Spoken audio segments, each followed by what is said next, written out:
sur le meilleur site de Belgique, www.banamikili.ca.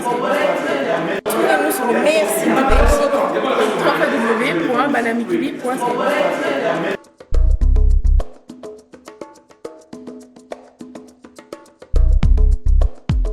Le gouvernement congolais et les rebelles du M23 doivent entamer un dialogue tout à l'heure à Kampala. Les délégations sont arrivées dans la capitale ougandaise, mais les discussions se dérouleront sans le président Kabila en déplacement en Tanzanie pour le sommet des pays d'Afrique australe et sans les deux principaux leaders du mouvement rebelle. Une vingtaine de représentants du M23 sont tout de même présents et les insurgés maintiennent également la pression sur le terrain.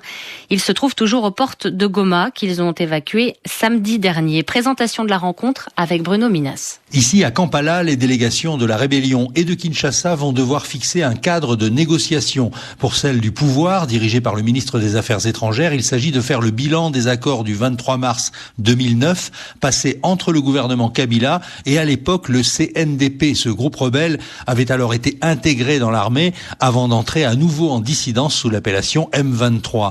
Mais quand on sait que le M23 veut élargir le débat, le pouvoir va-t-il accepter? C'est trop tôt pour le savoir, dit le sénateur Tekis Moulaïla, élu du parti au pouvoir PPRD. Il faut avoir des termes de référence. Ici, les termes de référence, c'est l'accord du 23 mars. Les autres éléments, je crois que le gouvernement va apprécier. Quel est votre sentiment à vous personnellement sur l'issue de cette discussion? Je suis très optimiste.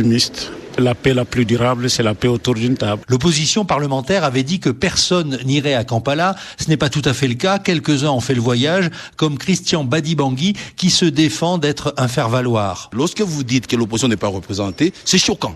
Je suis là, je représente valablement l'opposition, l'âme oppositionnelle. En tant que parlementaire élu par cette opposition radicale, j'ai les droits de regard. Les discussions devraient débuter au plus tôt ce vendredi soir dans un grand complexe hôtelier au bord du lac Victoria. Bruno Minas, Kampala, RFI. En attendant, la vie reprend petit à petit à Goma. Les banques, les commerces et l'aéroport ont rouvert, même si rien n'est réglé avec le M23. Les rebelles ont quitté la ville, comme l'exigeaient les dirigeants des pays des Grands Lacs. Mais contrairement à ce qui était prévu, ils n'ont pas reculé jusqu'à 20 km de Goma. Et dans les rues, de nombreux habitants attendent de connaître le résultat des négociations à venir. Reportage de Cyril Ben-Simon. Ils ne sont qu'une trentaine, les badauds qui les observent sont au moins aussi nombreux, mais ces quelques jeunes sont venus crier leur refus de voir les autorités et les rebelles se mettre autour d'une même table. Micheline est une jeune femme en colère. La coutume est que les négociations ici chez nous sont les négociations des récompenses. Et nous ne voulons pas les récompenses criminelles. Parce qu'en fait, c'est la cause même de la guerre ici chez nous. On va en rébellion, on se fait nommer général, colonel, et puis on rentre dans l'armée avec des nouveaux grades. Ça, on refuse. Il faut renforcer la force des FRDC pour qu'ils puissent nous protéger contre des rebelles. Mais aussi, certaines personnes doivent démissionner. Il faut maintenant sanctionner. On a déjà beaucoup joué au jeu de pardon. On doit maintenant sanctionner. Parce que on dit qu'on ne change pas l'équipe qui gagne, mais on change l'équipe qui ne gagne pas. Jean de Dieu est moins exalté, mais ces négociations le laissent dubitatif. La négociation, c'est bonne chose pour la population. Mais en tout cas, il n'y aura aucune réponse positive.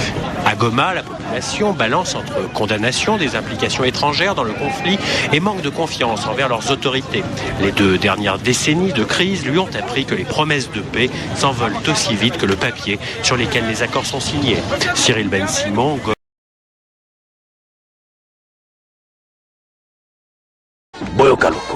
Le lot de signer charte alliance disons charte AMP na kombo ya président national Philippe Gabichi CNDP lelo est s'engagé pour soutenir président de la République Joseph Kabila Kabange et puis l'amener aux élections il y a 2011. Ndeko ya Congo ndimela ngai ke awa CNDP ekomi membre effectif ya AMP boye na miso ya nzambe pe ya bato nyonso boyeba ke l'union fait la force yango wana tolobi ke na 2001 pe oyo ezali parti politique monene na mamboko oyo pe ekumbamaka na Philippe Gafichi président national basalaki événement moko ya monene mokolo ya samedi awa na siège ya Alliance pour la majorité présidentielle AMP tango bakitaki pona ko signer charte ya AMP avec coordonnateur na bango na Pointe Bishop Jean-Marie Runiga avec un partenaire idéologie. CNDP ici est comme déjà membre effectif via AMP. Mpoete na bomoko va faire gagner candidat na bango Joseph Kabila Kabange fils de la Pembala moko kaka na premier tour ya ba élection ya 2011. Simanango koya gialo moko ya bakonzi ya AMP apesa ki mokanda o ezali kolakisa ke liste ki ezali te CNDP ekomi penza na ngambo ya AMP.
mabele ya Kimbangu Kongo mabele ya Lumbumba Kongo ya biso mabele ya Malula Congo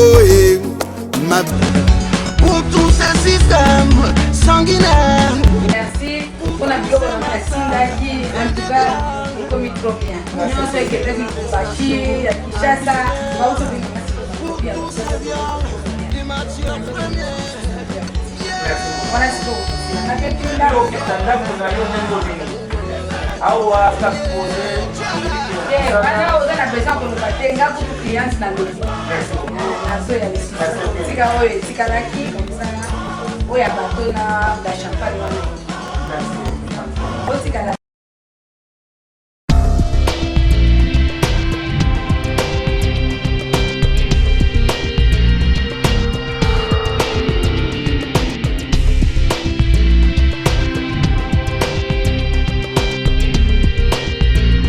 pouvoir, 10 millions de morts, 2 millions de femmes violées, 1250 femmes violées par air, 48 femmes violées. Harry Hippolyte Kanambe, le fils de Christophe Kanambe et Madame Marceline Foussé.